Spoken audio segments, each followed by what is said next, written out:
Dan Ritchie, Riverfront Packing. Hello, Dan. Hey, Bob. A lot going on this weekend. Two great events, Art Under the Oaks and the Fireman's Fair. That's awesome. Yeah, I was looking over the stuff that they have going on at the fair. They got some pretty neat stuff besides just the rides. So Good. It's always a big event for the kids and the adults that want to be kids. That's right. So, what's new and exciting in your world? Well, what's new and exciting today is it's the start of our legislative session here in Florida. And as we know that they alternate every other year. In the even years, the session starts in January. In the odd-numbered years, it starts in March. So we begin the regular legislative session today begins March 7th, ends May 5th. The first item on the agenda will clearly be the State of the State speech given by Governor DeSantis. So that's item one. A couple factoids here. It's a 60-day session in Florida. It is a part-time body. It's not a full-time job. The salary for the Senate and the House is $29,697. That's what they make, which is not a whole lot of money for spending a lot of time. So they've got to have other jobs, and some of them do and some of them don't. But in any event, I was looking online there to find out what other states pay their legislative delegation. New Mexico pays zero. Maybe they get what they get. Maybe they get what they pay for. I don't know. And on the high end, California pays $120,000 a year, which probably makes sense. So, although we're the third largest state, they're the first largest state, but they are 4 times the pay that our guys get. Well, that's probably out there. It's an equivalent to what we pay ours. That's probably true with the taxes. They probably net less than our guys do. But so those are a couple factoids. Along that line, we have in the House, we have 120 members.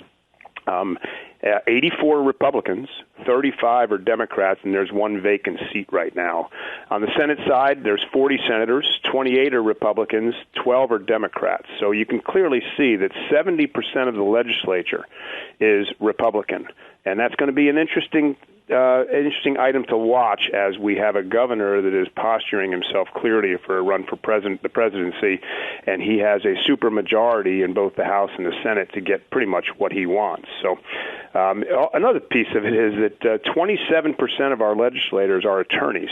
That could be part of the problem, but I'll leave that for somebody else to talk about. Aides in the House and Senate make aides meaning staffers, anywhere from $38,000 to $50,000.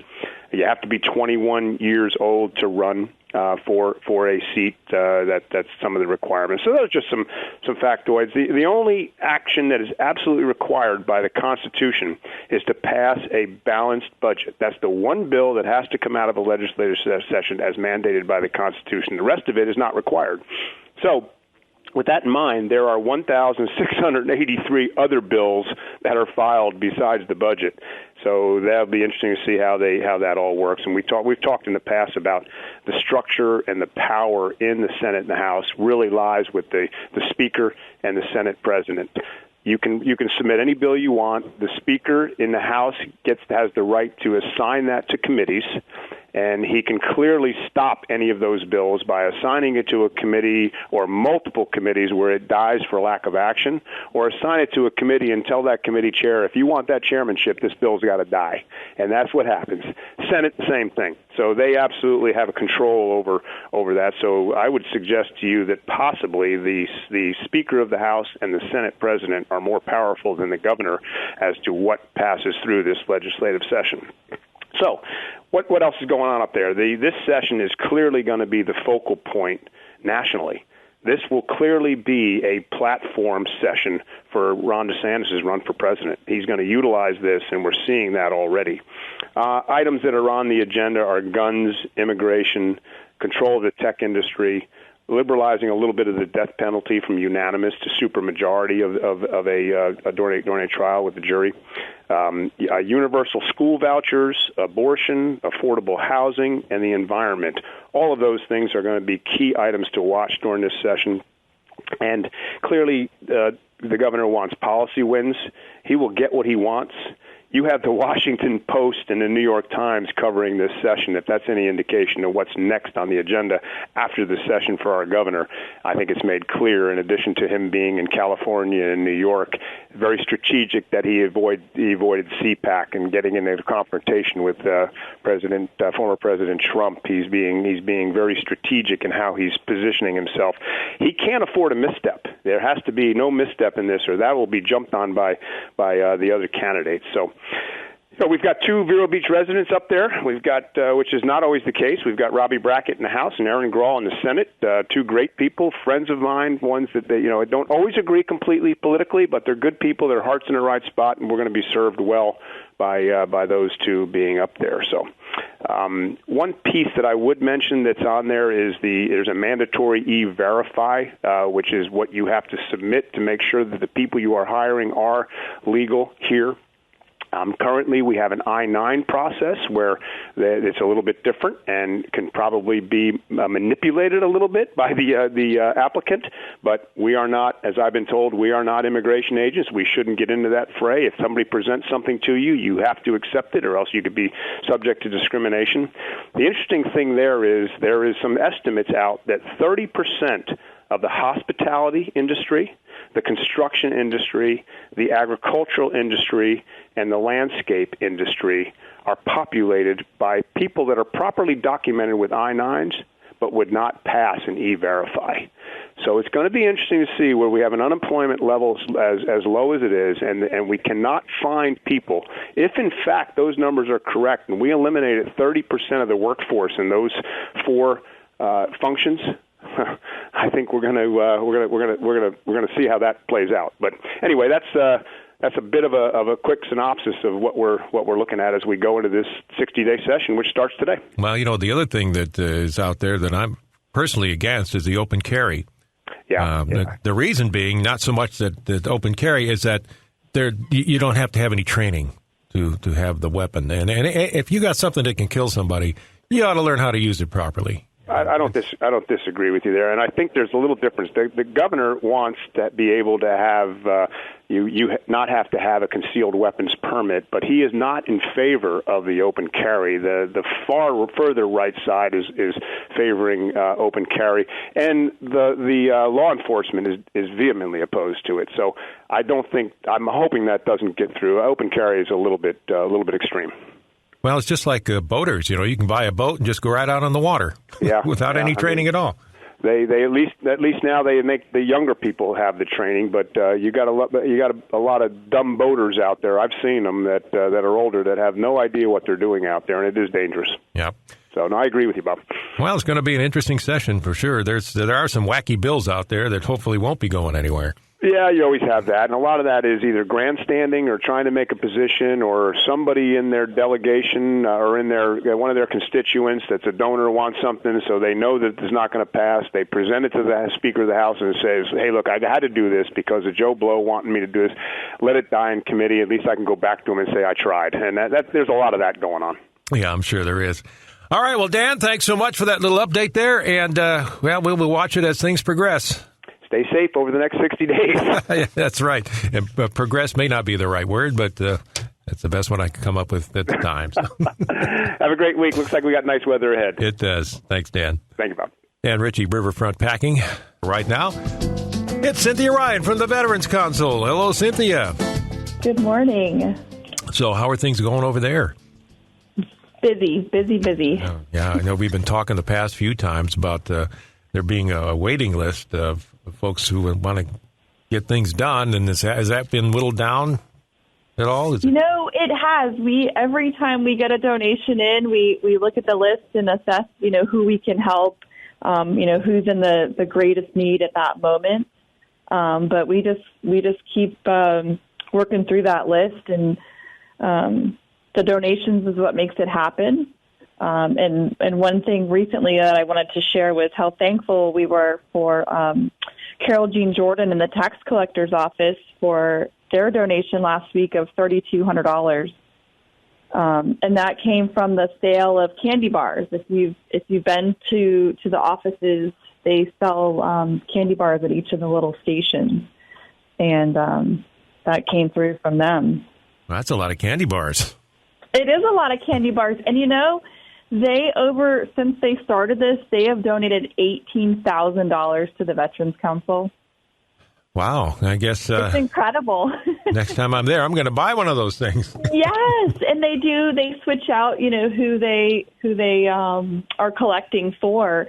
But it's just an example of, I always say it, but we live in the best county that loves veterans. And for Carol Jean Jordan and her team at the tax collector's office, it's just, an example of the county and the people that live here supporting us.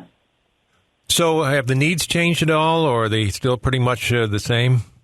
They're still the same. We do a lot of that rent assistance, a lot of, home repairs. We recently had a veteran that was in need of some substance abuse treatment. And so another organization reached out to us and said, hey, can we link up and help this veteran? And so it's really anything you can think of that's an essential need for having a good quality of life. That's a good thing to bring up every time we have our conversation, is that the Veterans Council is really an umbrella organization, and there are a lot of different agencies under that umbrella.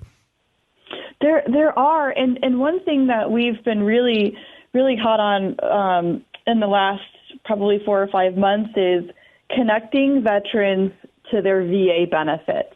And we have an incredible team that the county runs, the Veteran Service Office, and we work with them every day to send veterans over there to get linked up to their VA benefits. And it's really an essential need, and we really are so thankful. They have a great team over there, and that's all free. That's you make an appointment, and they assess, what VA benefits are available to you, and then helping you through that process of getting linked up. Yeah, when you think of veterans benefits, the first thing you think of obviously is health care, but there are a bunch of other benefits as well that kind of slide under the radar. There's so many, and there's so many veterans that for so many years didn't ever apply because they thought, well, I don't need it, I'm doing fine. But what we say is get registered, get linked up, because you never know if you have some sort of catastrophic injury or illness that you might need those benefits for. Maybe it's not necessarily medical, but maybe it's education benefits you want to use, or there's all kinds of new legislation that's coming through in different programs that if you're already registered, it makes it so much easier to get started if something does come about. And so they have an incredible team at the VSO, and we love the work that they do, and we couldn't do what we do without them. Well, and you're talking about donations and how the donations go to help the veterans here, and you've got a big fundraiser coming up. We do. April 22nd, we're going to be doing the Night at the Races, which is that Kentucky Derby themed fundraiser. And so we're still looking for sponsorships for that event, but tickets are on sale. It's a really good time, mint juleps, bourbon, horse racing, so all the fun things, but really for a serious cause. And I would imagine you've got your website up and running as far as that's concerned?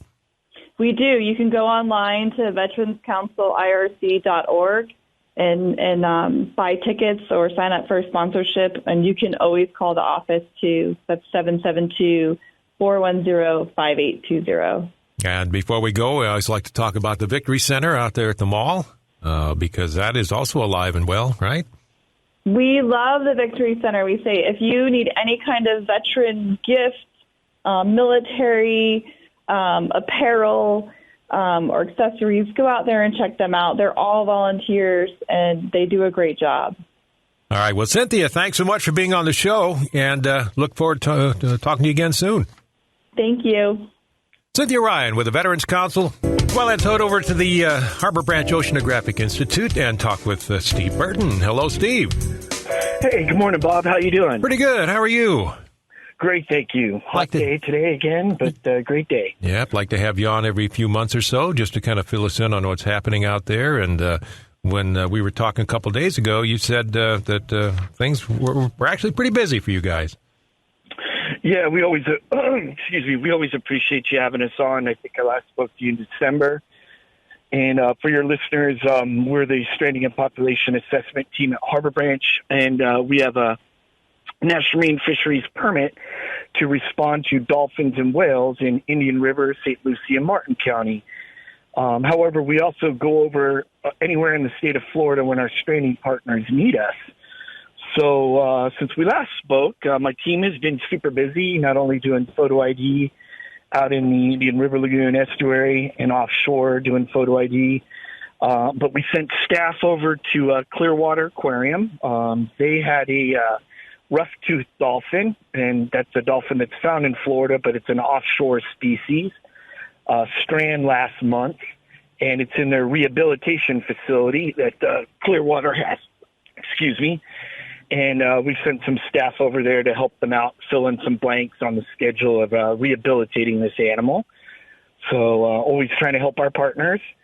We also had a entangled baby dolphin over in Sarasota, and we sent our staff 2 weeks ago over there, and that's a multi-agency response when you have entangled dolphins, because it is high risk, and you need to make sure that the humans are safe.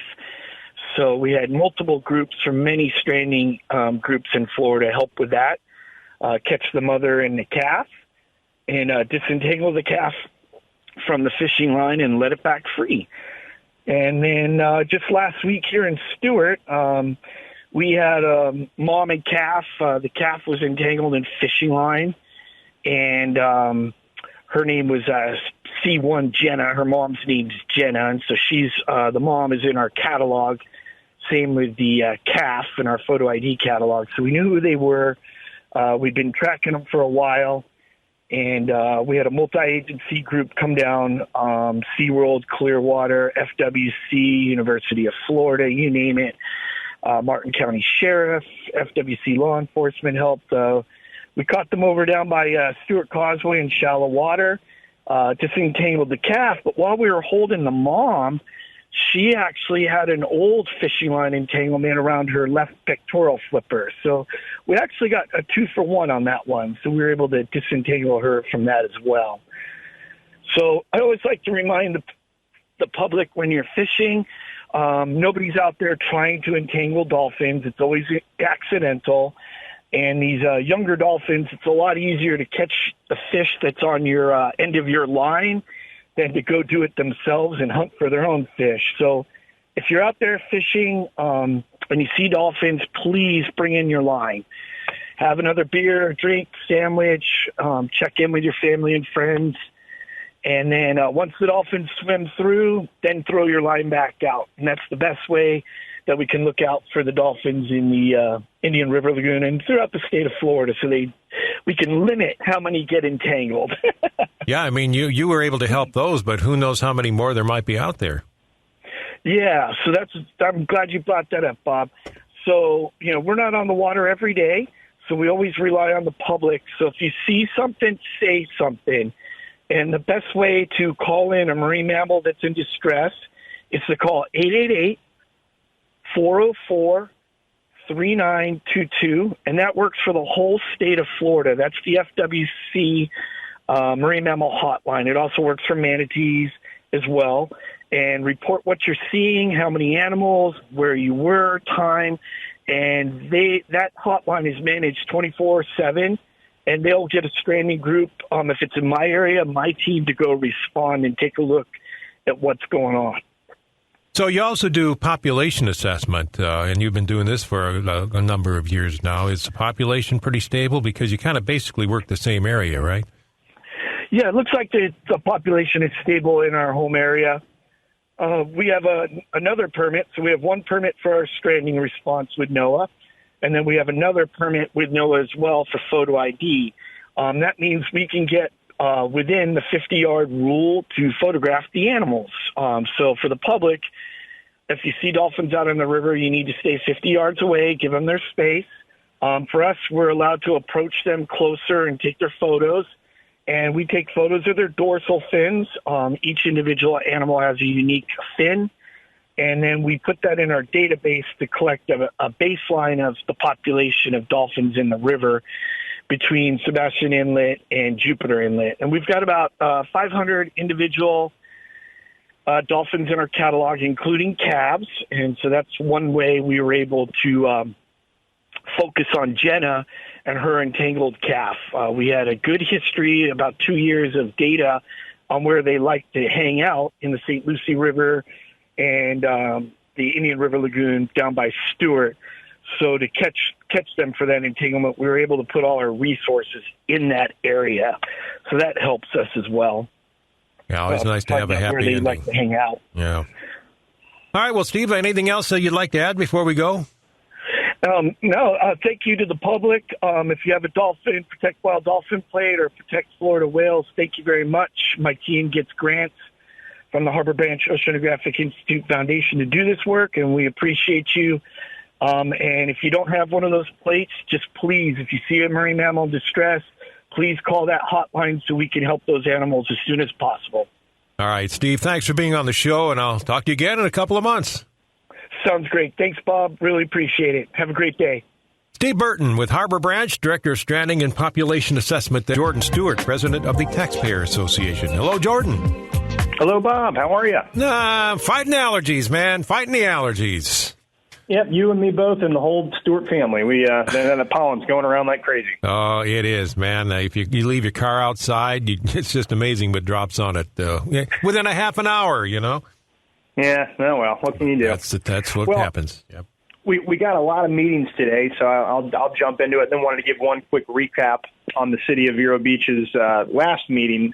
They did decide to keep the stormwater utility, the ERU, at about $7 instead of upping it to $75. They'll pay the balance of that, slightly over $1 million they're trying to raise through the last chance or last swing they get at the American Rescue Plan dollars. And then they'll look at a more detailed stormwater study that I believe is going to be completed in June or July. And, then after that, I guess, see where they're going to fund it or to what degree in the future. We've got a City of Vero Beach meeting this morning, and I was looking at the preliminary matters, just taking all of my self-control not to read on the proclamations that it's Irish American Heritage Month in a fun Irish accent. I probably won't be able to withhold that once we get to St. Patrick's Day, but so they're recognizing that on there, and I did think it's interesting. They'll vote today on whether to spend almost $165,000 on a evaluation from Kenley Horn about a traffic calming and lane reduction in the downtown district on State Road 60. And I can tell you it doesn't make a lot of sense to me. I'm anything but calm when I'm in traffic these days, and the thought of taking a lane away to further slow things down is a bit of a head scratcher for me. But I'm no traffic expert. Well, but if you talk to anybody in town, especially now, the number one topic is traffic. And, God, what's happening to our poor little town here? It's just getting jammed up. I can't get anywhere. I got to take an extra almost hour to get to where I want to go. And then they want to go ahead and reduce 2 lanes on one of the busiest thoroughfares in the area. Just makes no sense to me. Yeah, I'm not excited about it. I know there on the agenda as well includes a holistic discussion of multimodal transportation within Vero Beach. This is requested by John Carroll. So, he's bringing up mass transit provided by the GO line, golf carts, different areas where golf carts might be I guess allowed in the future, bicycles, pedestrian safety. So I think their idea is that this will be a much more pedestrian friendly and alternate mode of transportation. But I don't know. I think the reality is most people end up getting in the cars to go from point A to point B these days, and taking away a lane might hurt us a little bit, or at least slow us down even more compared to what we've been seeing lately, which has not been fun. No, I I could just see it's like the villages, everybody running around downtown with their golf carts. Yeah. Well, yeah, we'll see about that. And then the Board of County Commissioners, they've got a meeting today as well.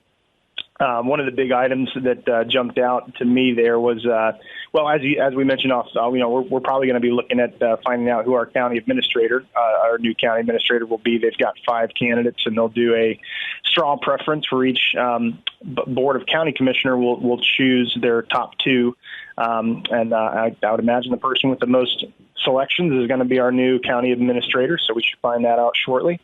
And then we've got funding for children's services. The CSAC committee is on the agenda, and they're looking at a pretty, the staff are recommending an increase of about 51.6% compared to what was funded last year, which is over $1.2 million in additional funding for the CSAC funded nonprofit agencies. And then, even what's a little crazier to me is then every year that funding is going to increase by about another $1 million. So we funded $2.4 million last year. By 2025, if they're on this 3-year phase-in of the new millage cap, it's going to look at about $2.4 to $5.8 million in additional funding to several nonprofits in the area. So quite a lot of tax dollars being thrown in that direction. Well, I guess, and then Sebastian, do they have a meeting this week? I think they do. I'm not sure. I know they had boy, I'll tell you what, if you happen to read about the cost of hauling away your trash in Sebastian, man, it is like quadrupling. Oh yeah. I don't know. I wasn't sure about the meeting, but I have heard that's a big issue that they're dealing with. It's not necessarily trash related, but I did see that there's going to be a residential paper shredding event on April 15th through the Solid Waste Disposal District.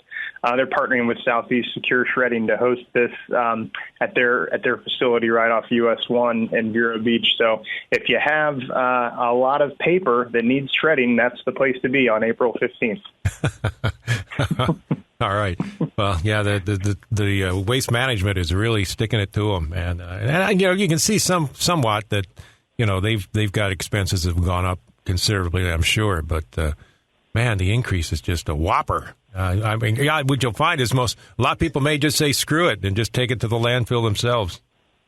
Yeah, I mean, it just seems tough, whether it's from the government or private sector or just an increase in costs and inflation. It's hard to hold on to your dollars these days, Bob. Certainly is. So, anything new on the legislative front that you've been looking at that piques your interest on anything?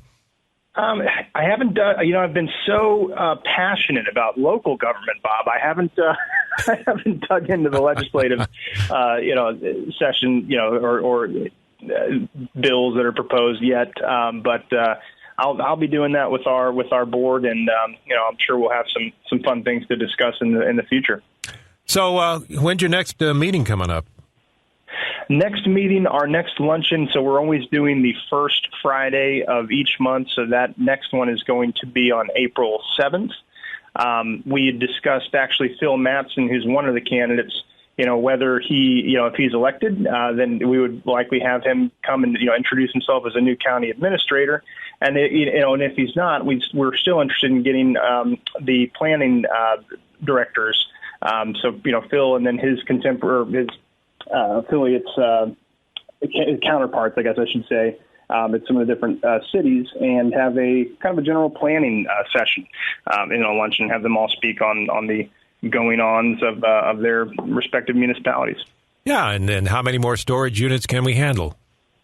Yeah, or mattress stores. Don't forget, and auto parts centers. Well, now it seems to have been replaced by storage units and car washes. So, yeah. Well, that's progress, right? I guess. I'm kind of in a cynical mood today. Maybe it's the allergies. I don't know. It's just... Yeah, I'm a little loopy as well. Who knows? But it's all that pollen. It's the pollen, yeah. All right. Well, Jordan, anything else before we go? Nope, I don't think so, Bob. I've enjoyed chatting and looking forward to speaking with you on Tuesday. All right. You have a great rest of the week. You too. Jordan Stewart, president of the Taxpayer Association. And, well, if you're a friend of Adam's and you hear me saying it's Adam Kennard, well, you know, I've never met Adam because his name is Connard. Hello, Adam. Yeah. Sorry about that. No problem. But next time I Happy to be talk with to you, you. next time I talk to you, I will know. So there we go. So Great. we got a big event coming up this weekend. In fact, it's probably one of the biggest shows in the Southeast, if not beyond, right? Yeah, correct. It's one of the largest art shows in the nation, actually. Oh, well, that's and what a great place to have it too at Riverside Park there under the oaks, as they say. Yep, it's literally, as the name states, it's under the oaks. We set up tents under these beautiful oak trees. We have nice shaded paths meandering through the trees, and it's a wonderful setting for an art show. Sounds like you're out there now. I am, yeah. We're this week pretty much every day we're here setting up. It's quite the production we put on, and I'll try to stand still here for a minute as my colleagues come up and ask me for things. Yeah. Hey, where does this go? Does this go over there? Yeah. Yeah, I'm giving them all the 1 minute finger here, but Well, you know, and I can't imagine because how many people do you have involved in this thing as far as exhibitors? Oh, as far as exhibitors, we have over 200 artists. It's about 205 this year, and we get many artists apply, and we only accept about 1/4 of the artists who apply for the show. Wow, that's and so that means that's why you're there so early because you got to figure out where they're all going to be. Yeah, exactly. Line out the park, and we have got these beautiful oak trees to make sure nobody. Up, your phone's cutting out a little bit there, Adam. Okay. That's what happens when Can you hear me now? Yeah, I can hear you now. Apologies. No worries. Apologies It's for that. modern technology of the cellular service, you know. But, yeah. So this has been going on for how long? What annual one is this? This is the 72nd annual, and it started with the Vero Beach Art Club, and it kind of just started as a few people getting together to show some of their drawings, and it's kind of just exploded into this tremendous, huge art show, and nationally ranked as one of the best art shows in the country. It's free and open to the public. We have free parking. We get 50 to 60,000 or more patrons walking through every year. And we're open. The show hours are Friday and Saturday from 9 to 5 and Sunday from 10 to 4. And we have food vendors. We have lots of sponsors, tents, and then we have, of course, the artists, which are all fine artists.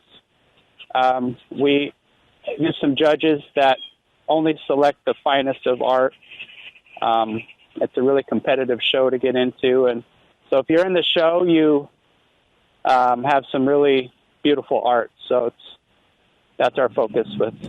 Yeah, you have people coming from all across the country and even from around the world, right?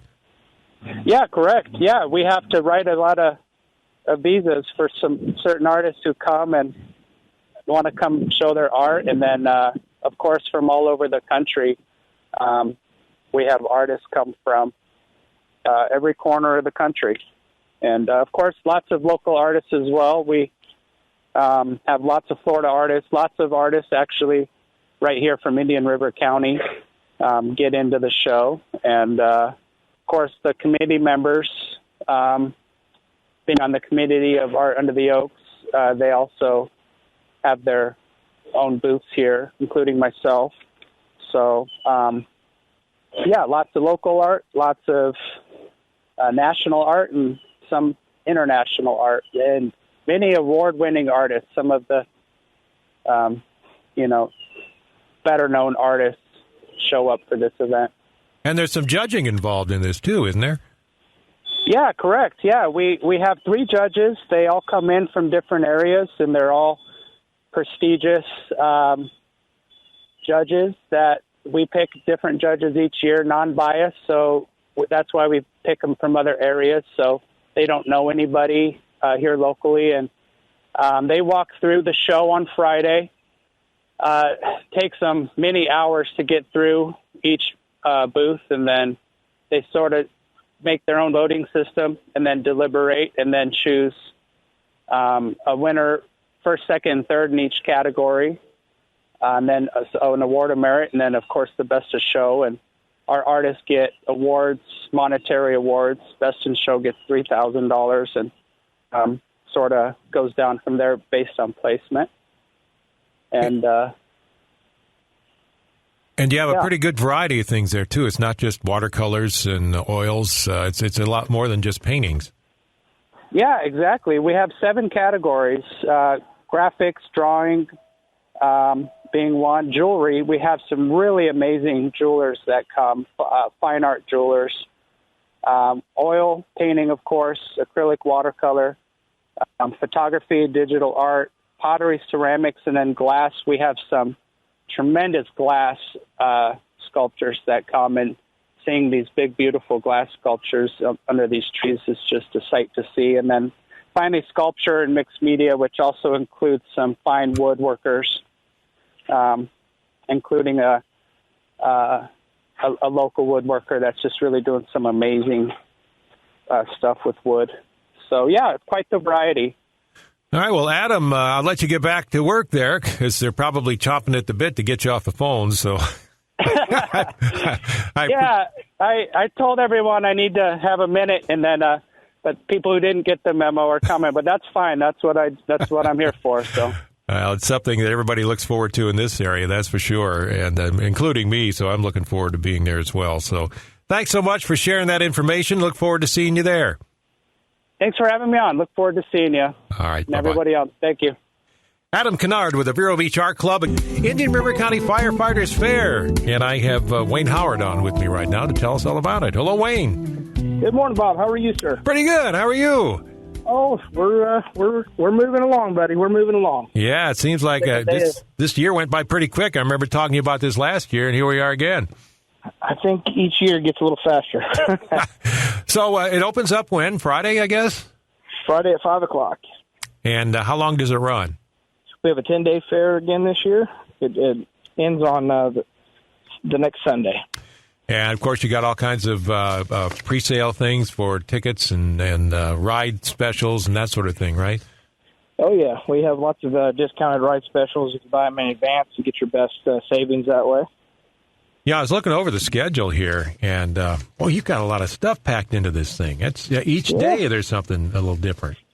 Yeah, we're trying to grow it a little bit. We've got a couple new things coming out this year. Got a sea lion show, so anybody wants to come out and see the sea lions, we have that. We have a transformer. We have a Camaro that turns into about an 18-foot tall robot, which is pretty neat.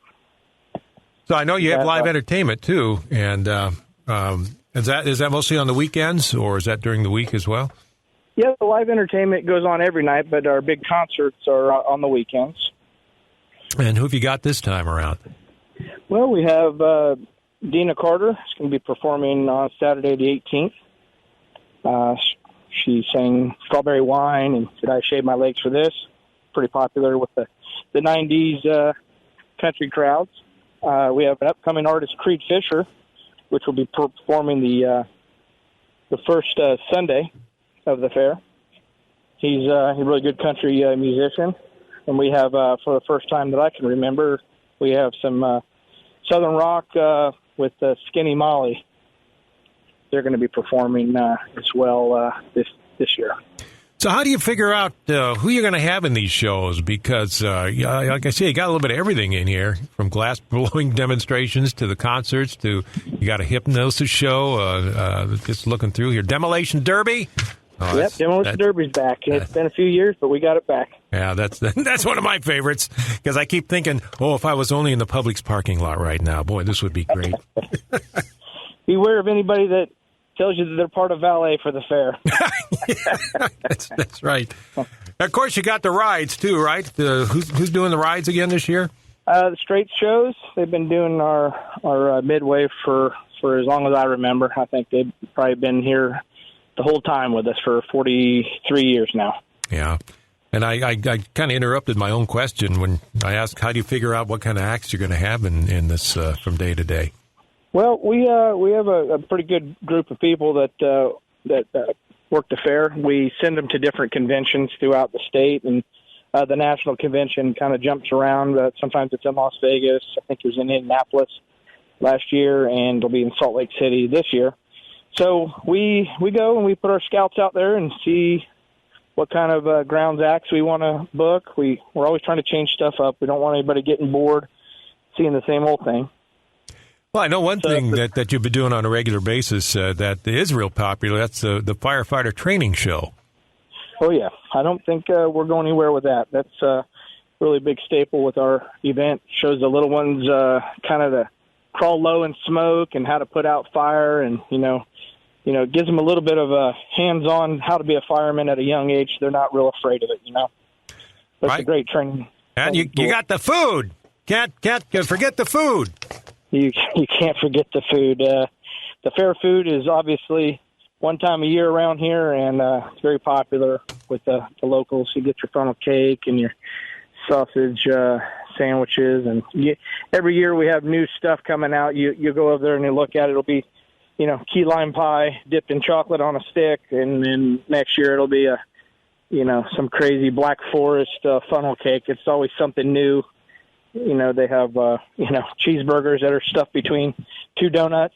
So it's they get very creative. They get creative and try to throw new things at you as well. Yeah, my favorite is still the sausage and green pepper sub. Once a year I eat that, and that's at the fair. So my wife won't let me eat any other time. They're pretty tasty. They are. All right, so if people want to find out more about the fair and as far as the day-to-day activities, what do they do? March 10th to the 19th. You can go to firefightersfair.org for a full menu of everything that's going on, the daily events, the ticket locations where you can buy your advanced sales, concert schedules. Everything's on firefightersfair.org. All right. Well, Wayne, thanks for being on the show. Look forward to going there myself. Bob, we'll see you there at the fair. You bet. Thanks.